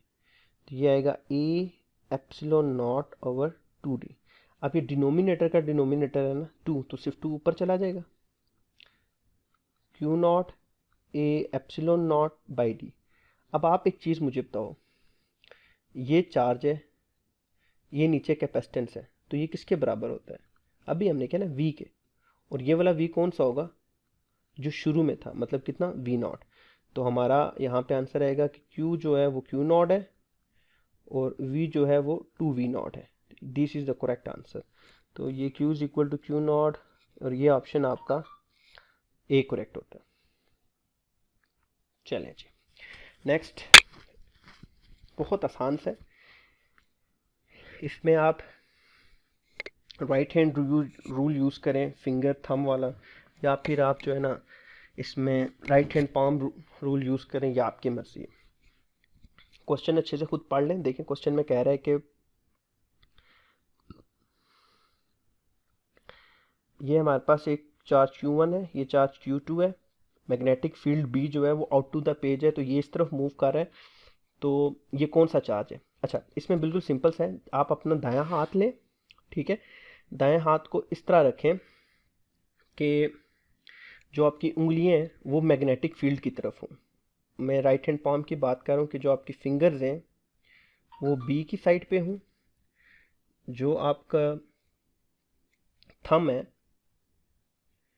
वो आपका वेलोसिटी की साइड पे हो, तो आपको फोर्स जो है वो खुद ब खुद आपको चल जाएगी कि वो पाम साइड है, ठीक है। तो अगर आप वो रखें, ये बहुत आसान सा है, आप अपने फ़ोन या लैपटॉप या कंप्यूटर जिस पे भी देख रहे हैं, आप बिल्कुल हाथ बिल्कुल सीधा रखें, ठीक है। आप देखेंगे कि ऊपर की तरफ मैग्नेटिक फील्ड है, आपके अपनी तरफ जो है वो आपका थंब है। इसका मतलब कि चार्ज आपकी तरफ आ रहा है और फोर्स उसको जो है ना वो लग रही है राइट साइड पे, लेफ्ट साइड पे। तो लेफ्ट साइड पे जिस चार्ज को फोर्स लग रही है वो तो फिर हमारा हुआ पॉजिटिव, और इसका जो उलट प्रोसेस होगा वो होगा नेगेटिव, क्योंकि हम तो पॉजिटिव के लिए पढ़ते हैं ना कि अगर पॉजिटिव को फोर्स इधर लगी तो इसका मतलब नेगेटिव को फोर्स इस तरफ लगेगी। तो इसका मतलब ये जो चार्ज है ये पॉजिटिव है और ये वाला चार्ज जो है वो नेगेटिव है। मजीद आप इसको बाद में सोच लें। तो ऑप्शन सी इसका करेक्ट है कि पहले वाला पॉजिटिव है, दूसरे वाला नेगेटिव है। नेक्स्ट है हमारे पास 22। अब इसमें ज़्यादा कैलकुलेशन या वो करने की ज़रूरत नहीं है, मैं फिर आपको रिपीट कर रहा हूँ। अगर आप और भी टेस्ट वगैरह दें, आपने तैयारी की होगी, तो ज़रूरी नहीं होता कि डेरिवेशन ही हर बार करनी होती है। ये भी होता है कि आपने कुछ ना कुछ स्मार्टली सोचना होता है। आप जिस इस क्वेश्चन को आप सॉल्व करने के 3 तरीके दो, तो मैं बिल्कुल सिंपल वन चूज़ करूँगा जो आसान है एक तरह से, और आपको उससे बहुत हेल्प आउट भी मिलेगी कि एक कंप्लीट लूप की जो मैग्नेटिक फील्ड होती है। अच्छा, पहले क्वेश्चन कहता है कि ये जो हिस्सा है ना, ये वाला, ये जो इस खाली हिस्से को छोड़ के ये बकिया जितना भी हिस्सा है, इसकी मैग्नेटिक फील्ड इस सेगमेंट में कितनी होगी। तो एक लूप के लिए जो मैग्नेटिक फील्ड है वो हमने फाइंड की हुई है, mu not I over 2r होती है। ठीक है, ये याद रखना है। अगर आपने नहीं याद रखना तो फिर आप इसको देख लें कि किस तरह ड्राइव हुआ है, क्या कुछ है, मैं अब उस पर नहीं जा रहा। तो सिंपल ये लेंथ है और आर जो है वो उसका रेडियस है और आई करंट है उसमें। ठीक है, अब आप ज़रा अगर तवज्जो दें, एक सर्कल के यहाँ पे कितने हिस्से बने हुए हैं ये देखें, 1 2 3, चौथा हिस्सा गायब है। तो सिंपल सी बात है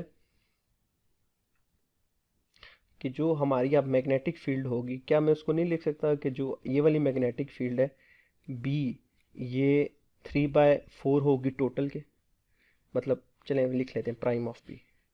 तो ये होगा 3 mu not I over 4 into 2r, जो होगा 3 म्यू नॉट आई बाई 8, 3/4 यही होता है ना।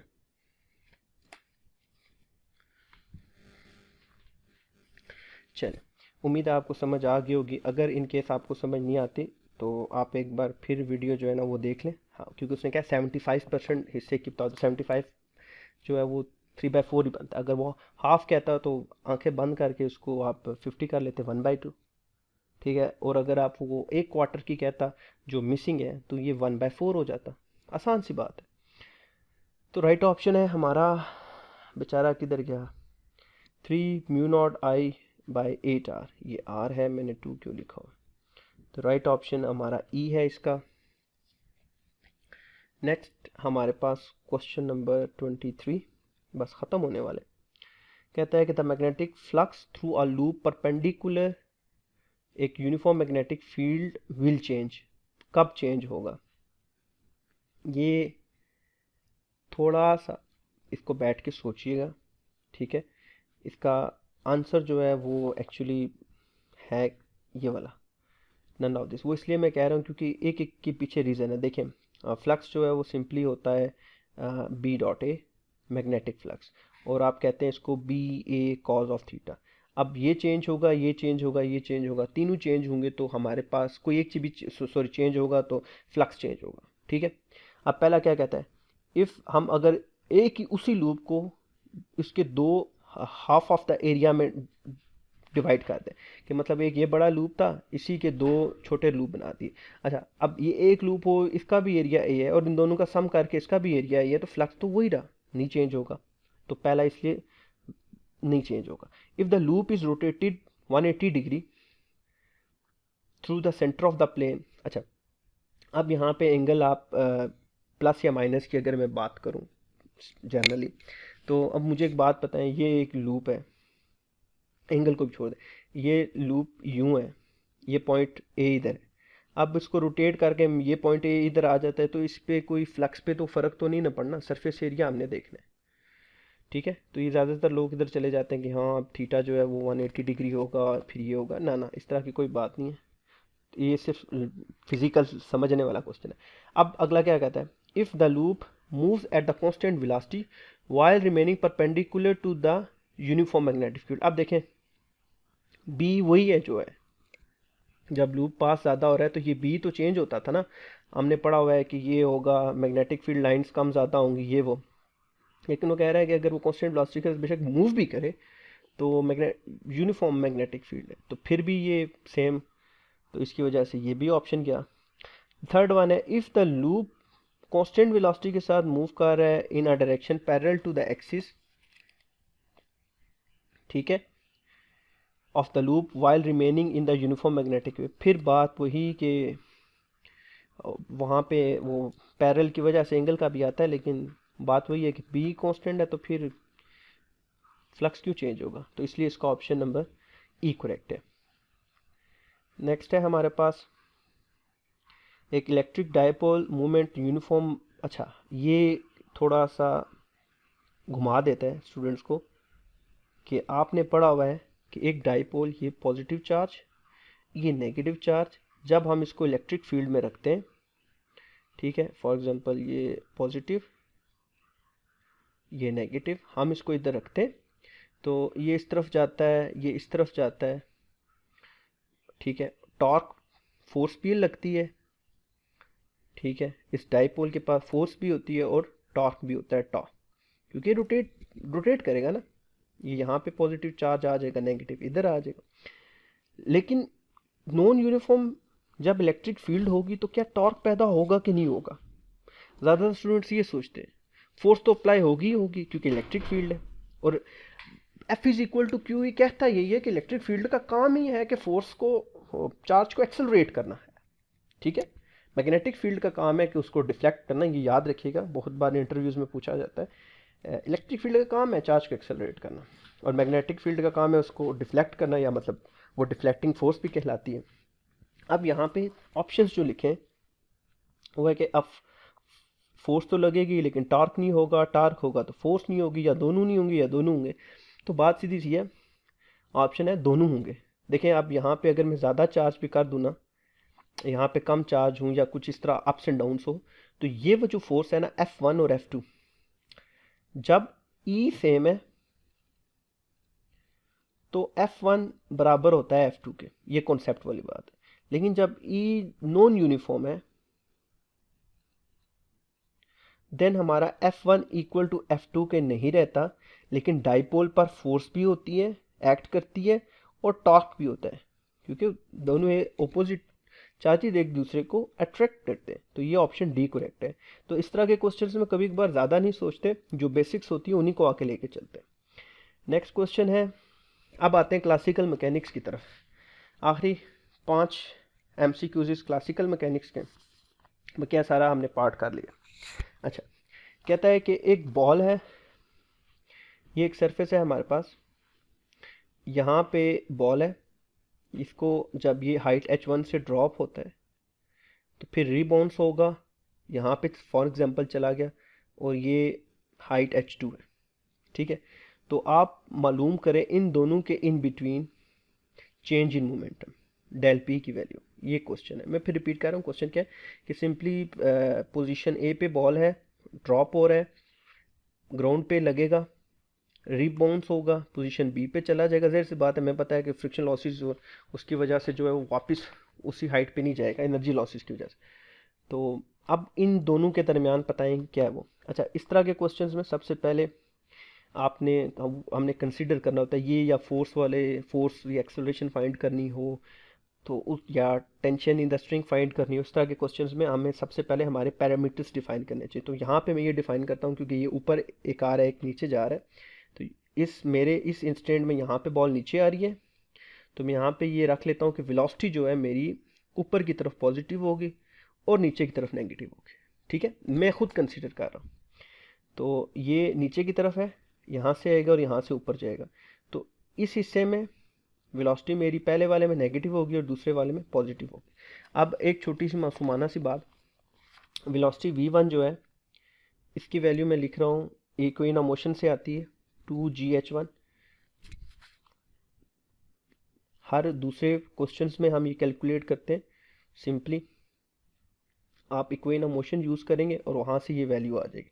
ठीक है, और v2 की भी यही वैल्यू होगी, ये आप ज़रा देख लें। अब इस तरह के क्वेश्चंस में ये चीज़ें आपने याद रखनी पड़ती हैं कि जब भी ये सवाल आएगा इसमें ये लगाना ही लगाना है।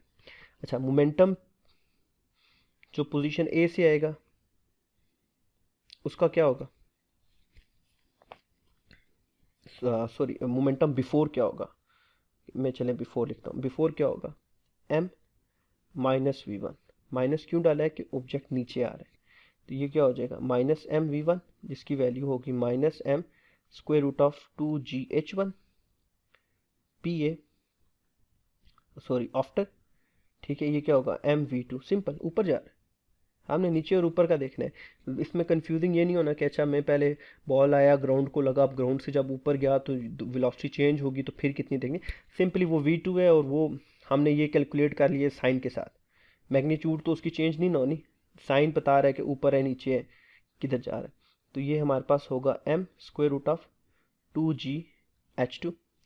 अब चेंज इन मोमेंटम क्या होता है, momentum after collision minus momentum before collision, तो ये होगा m square root of 2gh2 minus into minus m 2gh1, तो माइनस माइनस ये क्या हो जाएगा प्लस, तो आपका चेंज इन मोमेंटम आ गया।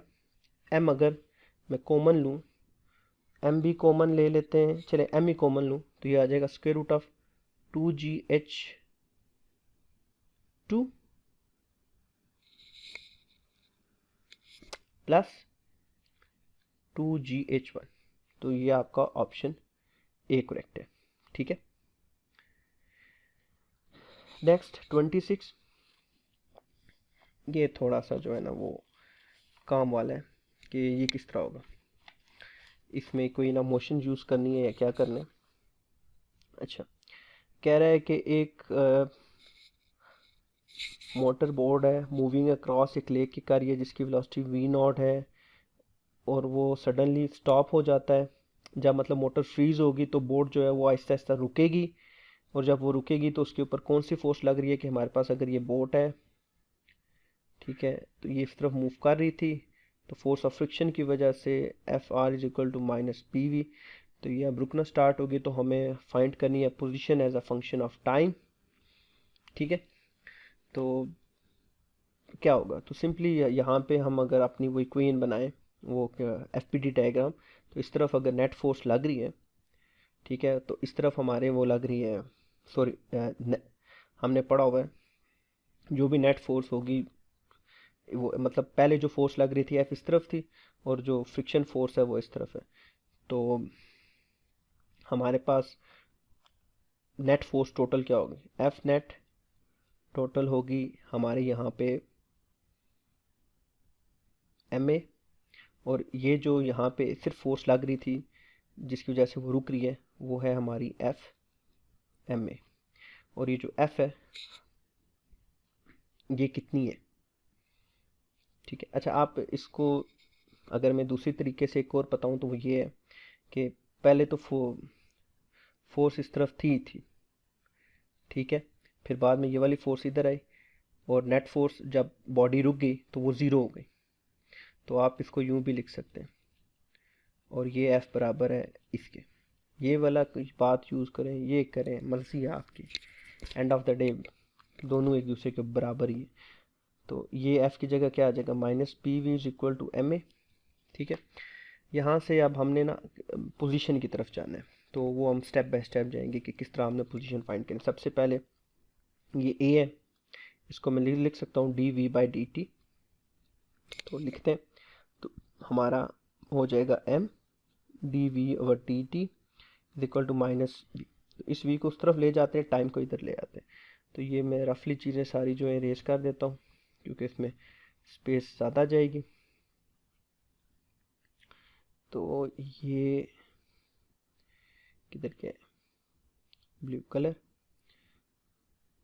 तो ये आ जाएगा मेरे पास d we over v minus b by m d t, दोनों तरफ इंटीग्रेट करेंगे तो ये हो जाएगा natural log of v minus b by t plus c. तो अब दोनों तरफ जब हम करेंगे, अच्छा सी में क्यों कर रहा हूँ, एक्चुअली हम में से कोई भी सी की तरफ नहीं जाता। अब देखें इधर वी नॉट है, वी नॉट इन्होंने दिया हुआ नहीं है, तो वो कोई ना कोई कांस्टेंट वैल्यू होगी। ठीक है, 2-4 बार सॉल्व करने के बाद मैं यहाँ तक पहुँचा हूँ कि ये इस तरह सॉल्व होगा। तो यहाँ से जब मैं v की वैल्यू निकालूंगा तो वो होगी बी टी बाई एम, और इसको मैं ई पावर सी लिख लेता हूँ। अब ये जो ई पावर सी है ना एक्चुअली एक कांस्टेंट वैल्यू है जिसको उन्होंने वी नॉट बोला हुआ है, minus B T by M, ये आपकी इक्वेशन नंबर 1 हो। अब हम v को लिख सकते हैं ना, D X over D T is equal to V naught E beta T M. तो अब इसको फिर अगेन मैं इंटीग्रेट करूँगा तो x की वैल्यू क्या होगी, ज़रूर करें, आपको लैग्रानियन लिखना आता हो, हैमिल्टोनियन लिखना आता हो, और जनरलाइज मोमेंटा पोजीशन कैसे कैलकुलेट करते हैं, जनरलाइज कोऑर्डिनेट्स वो भी आते हैं। ये बिल्कुल सिंपल सा है, कहता है कि एक पार्टिकल मूव कर रहा है एक्सप्लाई under the influence of force जो हमें ओरिजिन से मतलब जिसका डिस्टेंस आर है। तो इफ़ आर थीटा उसके पोलर कोऑर्डिनेट से और उसकी v जो है वो पोटेंशियल एनर्जी है, तो उसका लेग्रानियन क्या लिखें। तो लेग्रानियन हमें पता है L is equal to kinetic energy minus potential, potential तो हमें गिवन है ये। अब काइनेटिक एनर्जी क्या होगा, तो क्योंकि काइनेटिक एनर्जी उसने ऑलरेडी बोल दी है कि पोलर कोऑर्डिनेट यूज़ करो, तो पोलर कोऑर्डिनेट्स में अब काइनेटिक एनर्जी क्या होगी। तो वैसे तो काइनेटिक एनर्जी में पता होती है हाफ एम वी स्क्वायर या फिर half M X dot square. अब ये डॉट वेलोसिटी जो है वो पोलर कोऑर्डिनेट्स में क्या होती है, तो ये ज़रा आप कैलकुलेट करना, तो आपको ये वहाँ पे बुक में मिल जाएगा। अभी इसकी थोड़ी सी लेंथी डेरिवेशन है तो मैं नहीं कर रहा। तो वेलोसिटी जो है वो ये होती है, तो यहाँ पे सिर्फ हम इसका स्क्वायर लिख देंगे, ठीक है। तो सॉरी, ये वी स्क्वायर जो है ना इसके इक्वल होता है, हाँ। तो ये हमारी जो अब लेंग्रानियन है वो क्या होगा, half M R dot square plus R square theta dot square minus V जो आर ऑफ थीटा हमें गिवन है। तो ये इसका राइट ऑप्शन अगर आप देखें तो इसका राइट ऑप्शन बी करेक्ट है। सॉरी, हाँ बी करेक्ट है क्योंकि माइनस है ना, बी करेक्ट है। अच्छा, इसमें मैं आपको ना एक चीज़ और बता देता हूँ कि अगर आपने जनरलाइज मोमेंटा फाइंड करना हो या इसमें कह दिया हो जनरलाइज कोऑर्डिनेट फाइंड करें, तो उसका ये फॉर्मूला है। ये पहला वाला मोमेंटम, दूसरा आपका पोजीशन आ गई, ये जनरलाइज कोऑर्डिनेट है। तो पी आर जो है पार्शियल पार्शियल आर डॉट, जब ये आप करेंगे तो ये वाला आपका एल है, इसको जब आर डॉट के साथ डेरिवेट करेंगे तो इस सिर्फ ये वाली टर्म आपकी यहाँ से टू और डॉट आएगा, बकिया सब ज़ीरो हो जाएगा, टू टू कैंसिल हो गए, तो ये आपका होगा एम और dot. Same goes for theta, जब आप करेंगे तो क्यू थीटा जो है वो आ जाएगा 1/2 M zero plus 2r square theta dot. तो ये टू टू कैंसिल, ये हो जाएगा M R square theta dot, ठीक। अब हम चलते हैं अपने थर्ड लास्ट क्वेश्चन की तरफ, क्वेश्चन नंबर 28। ये थोड़ा सा लेंथी है, इसमें आपको थोड़ा सा सेंटर ऑफ मास और इन चीज़ों को डिफाइन करना है। ये कह रहा है कि दो मैसेज हैं m and 2m at a distance d rotates about their common center of mass, ठीक है। The period of revolution is, पहले तो आप खुद ट्राई करें इसको करने की, ठीक है। इस सब के लिए हमने सिर्फ और कुछ नहीं करना, क्योंकि रेवोल्यूशन आ गए तो इसमें हमें बिल्कुल सिंपल सी एक क्लियर बात पता है कि एफ सी बराबर होगा एफ जी के, कि फोर्स ऑफ ग्रेविटी जो है जी 2m m ओवर डी बराबर होगी 2m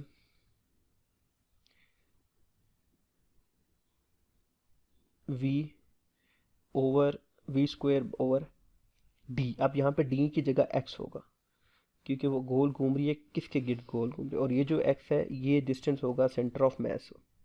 तो एक्चुअली हमने सिर्फ ये x फाइंड करना है। तो जो x है वो किस तरह फाइंड करते हैं, सिंपल 2m, हमने यहाँ पे मैंने 2m क्यों लिखा है, क्योंकि हम m को ओरिजिन पे ले रहे हैं। इसका फासला कितना है 0, प्लस m पार्टिकल जो डिस्टेंस d पे है, इसका फासला कितना है d divided by 2m plus m। तो ये हो जाएगा md over 3m, mm cancel, d by 3।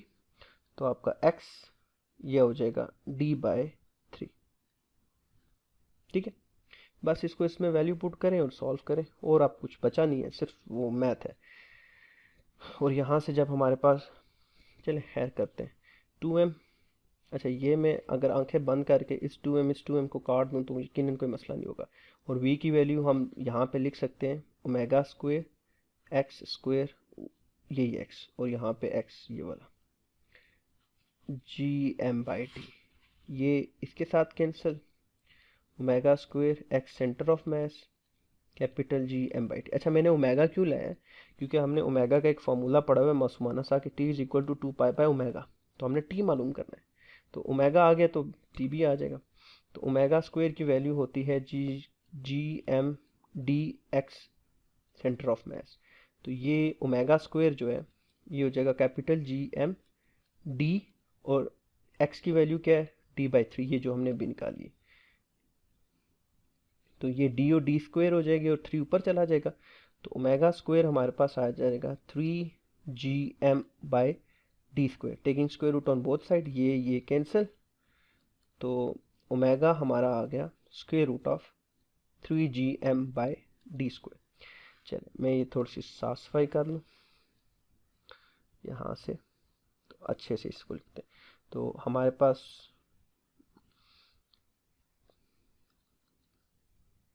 t क्या होता है 2π/ओमेगा 2π/3gm/d²। तो ये हो जाएगा 2π, उल्टा हो जाएगा 3gm।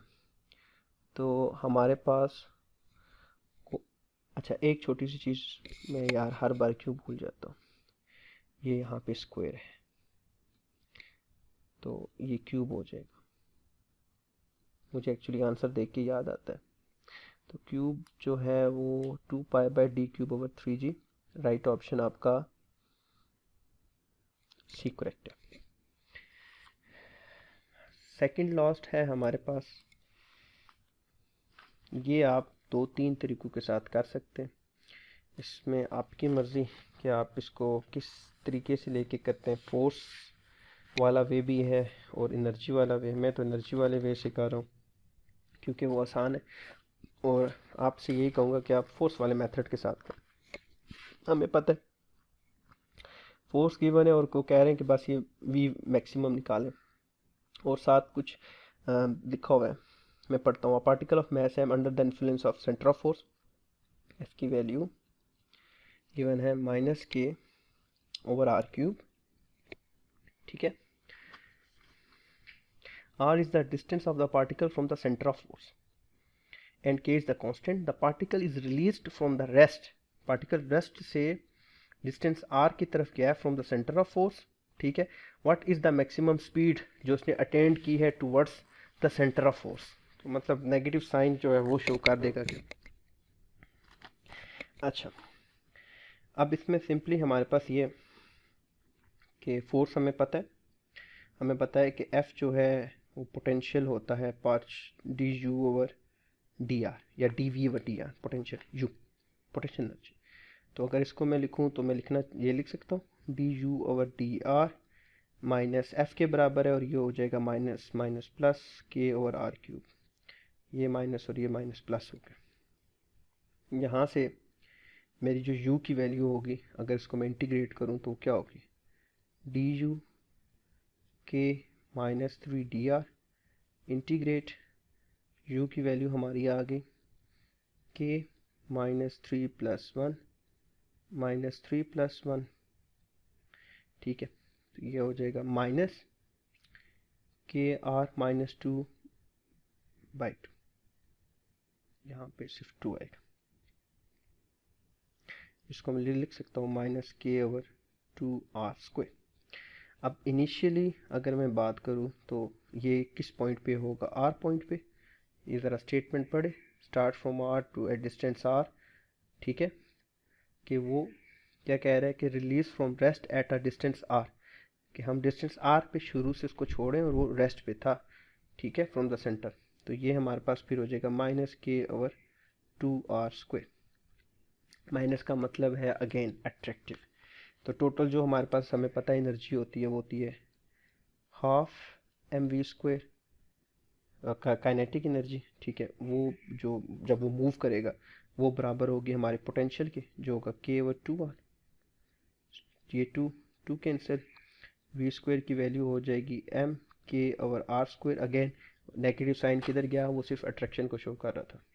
तो v की वैल्यू क्या हो जाएगी square root of m k, sorry m नीचे आएगा, माय मिस्टेक। दरअसल मैं चाह रहा हूँ इसको मैं जल्दी जल्दी ख़त्म करूँ क्योंकि रात के इस टाइम 3 बज रहे। तो ये हो जाएगा k=mr²। तो कौन सा ऑप्शन हमारा ठीक है, मैक्सिमम वेलोसिटी k/mr²। ये ऑप्शन आपका बी करेक्ट है। लास्ट, हाँ इसको अगर आप चाहें तो वो फोर्स वाले फॉर्मूले से कर सकते हैं कि F आप लिखें k/r³, और F जो है वो आपका होता है d²r/dt। तो आप इस तरह इसको कर सकते हैं, पहले वो आप पे ही है। लास्ट है MCQs। लास्ट एमसीक्यूज कहता है कि दो आपके पास सेम मैस है, रेडियस है, और बताएं कि किसका मोमेंट ऑफ इनर्शिया ज़्यादा होगा अबाउट द एक्सिस। ये वर्ड इंपॉर्टेंट है, यहाँ पे लिखा होगा about the centre of axis. ठीक है, तो वहाँ पे जो होल का होता है वो होता है mr², और सॉलिड का जो है वो होता है ½ mv²। तो बड़ा किसका है, ज़्यादा मतलब किसका है, होल का है, तो होल राइट ऑप्शन है। ठीक है, एक बात ये। और दूसरी, अगर वीडियो आपको लगा हो कि मैं बहुत तेज़ बोल रहा हूँ तो आप इसको स्लो करके देख सकते हैं। मुझे सिर्फ ये था कि मैं शॉर्ट वीडियो बनाऊँ, क्योंकि लेंथी बहुत देर तक बैठ के कोई भी इंसान जो है ना वो अब कंसंट्रेट नहीं कर सकता। तो अगर आपको कोई भी डाउट हो तो आप नीचे कमेंट बॉक्स में बता सकते हैं। और आपको अगर वीडियो अच्छी लगी हो तो काइंडली इसको लाइक करें। आपका एक लाइक या आपका एक कमेंट जो है ना वो थोड़ी सी मोटिवेशन होती है। नहीं तो ये सिर्फ उन लोगों के लिए वीडियो है जो थोड़ी सी गाइडलाइन लेना चाहते हैं कि यार कायद-ए-आज़म का टेस्ट जो है वो कैसा होता है, किस तरह तैयारी करें। क्योंकि 90% स्टूडेंट्स डीमोटिवेटेड हो के कोई ट्रैक नहीं मिलता तो छोड़ देते हैं। तो मैं आपसे यही कहूँगा कि जस्ट पास्ट पेपर्स की प्रैक्टिस करें। ठीक है, और जो नहीं आता बस उस एमसीक्यूज़ को अच्छे से उस टॉपिक को कर लें। इस बात की फिर मैं गारंटी देता हूँ कि आपका जो है वो टेस्ट पास हो जाएगा। और इंटरव्यू के रिकॉर्डिंग अगर आपको कोई बात हो तो आप कमेंट करें, रिप्लाई देना मेरा काम है। शुक्रिया।